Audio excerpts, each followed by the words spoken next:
Assalamualaikum warahmatullahi wabarakatuh. Kami dari kelompok 3 ingin menjelaskan tentang materi kami, yaitu pengukuran kinerja keuangan. Di mana yang pertama itu saya akan menjelaskan tentang penciptaan nilai. Itu tujuan utama dari organisasi berorientasi laba adalah untuk memaksimalkan nilai perusahaan, menolak beberapa batasan seperti penyesuaian dengan hukum dan perhatian untuk karyawan, pemegang saham, dan konsumen lainnya. Seperti yang disampaikan oleh Michael Jensen dalam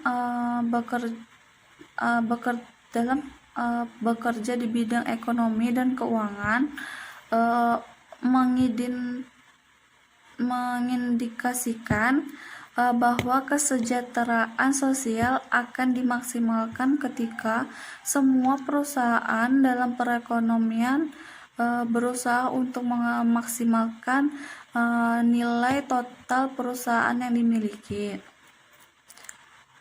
Selanjutnya itu adalah kinerja tindakan pasar, yaitu menggambarkan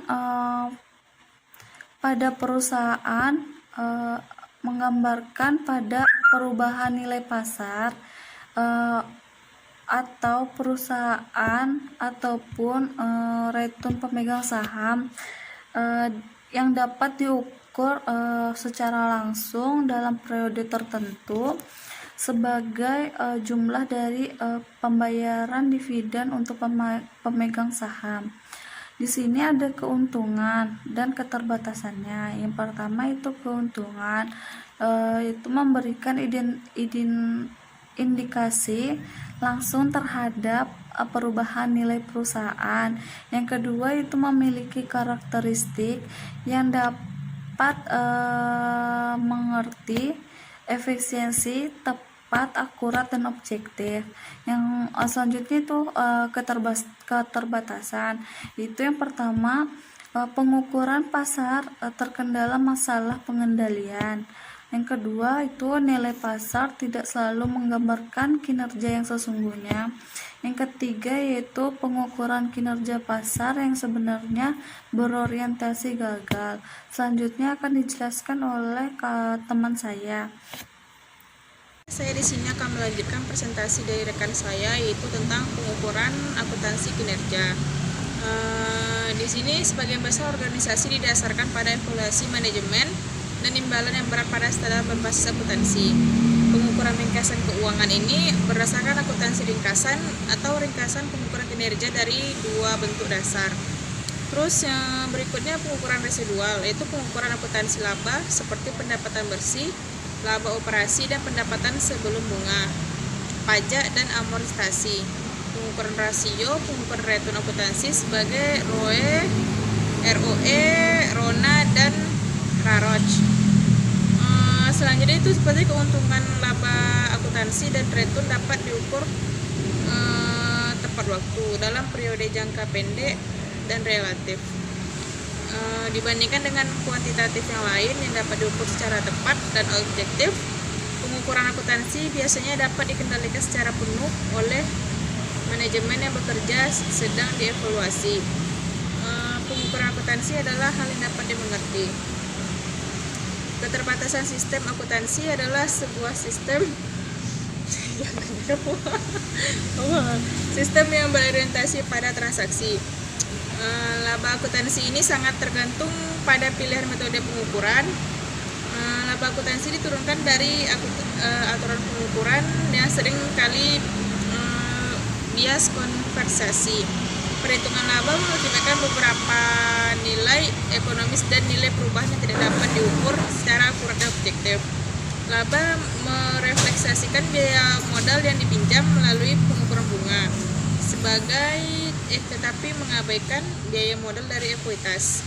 Selanjutnya akan dilanjutkan oleh rekan saya. Baik, di sini saya akan melanjutkan penjelasan dari teman saya sebelumnya.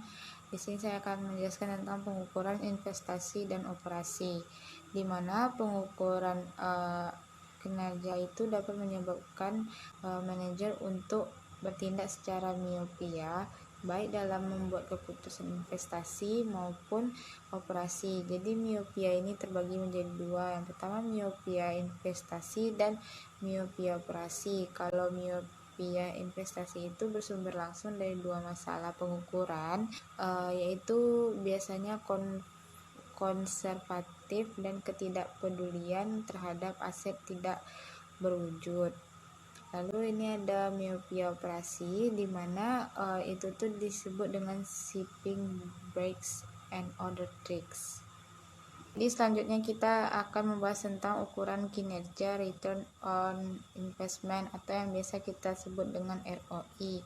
ROI ini adalah rasio laba akuntansi yang dihasilkan divisi dan dibagi dengan investasi yang ada di dalam divisi tersebut.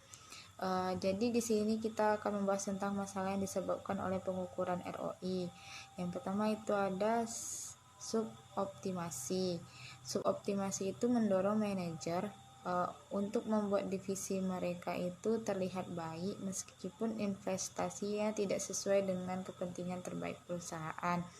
Yang kedua itu ada sinyal kinerja yang menyesatkan, yaitu maksudnya di sini adalah posisi atau kondisi di mana nilai aset itu ditujukan sesungguhnya kepada laporan posisi keuangan, tidak selalu mewakili nilai sesungguhnya yang tersedia bagi manajer.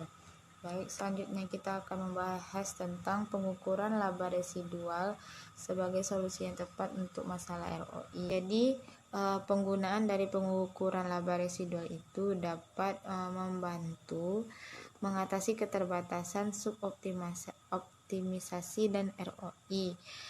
Laba residual itu dihitung dengan menggunakan laba dari perubahan modal untuk aset bersih yang ada pada pusat investasi. Baiklah, sekian penjelasan dari kelompok kami tentang pengukuran kinerja keuangan.